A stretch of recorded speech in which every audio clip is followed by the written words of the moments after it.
வணக்கம் ஓவியா. செங்கல்பட்டு மாவட்டம் திருக்கழுக்குன்றம் அடுத்த நெரும்பூரிலிருந்து இரும்புலிச்சேரி செல்லும் பாலாறு மேம்பாலம் கடந்த 2015ஆம் ஆண்டு பெய்த கனமழை வெள்ளத்தில் அடித்து செல்லப்பட்டது. இதனால் இரும்புலிச்சேரி, சின்ன எடையாத்தூர், அட்டவட்டம், சாமியார் மடம், சேவூர் ஆகிய 5 கிராம மக்களுக்கு போக்குவரத்தானது முற்றிலுமாக துண்டிக்கப்பட்டது. இதனால் பள்ளிக்கு செல்லும் மாணவர்கள், வேலைக்கு செல்பவர்கள், அரசு மருத்துவமனைகளுக்கு செல்பவர்கள் என அடிப்படை தேவைகளுக்கு கூட அந்த பாலம் பயன்படுத்த முடியாத நிலையில் இருந்ததால் 3 கிலோமீட்டர் தூரம் சுற்றி செல்ல வேண்டிய நிலை உருவாகியுள்ளது.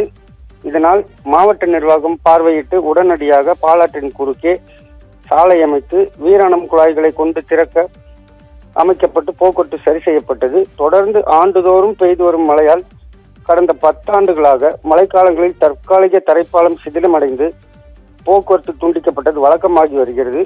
மேலும் 2026லாவது திருக்கழுக்குன்றம் அருகே பாலாற்றின் குறுக்கே அமைக்கப்பட்ட ஒரு மேம்பால பணிகள் முடிக்கப்பட்டு கிராம மக்களுக்கு ஒப்படைக்கப்படுமா என்பதே மக்களின் எதிர்பார்ப்பாக இருக்கிறது ஓவியா.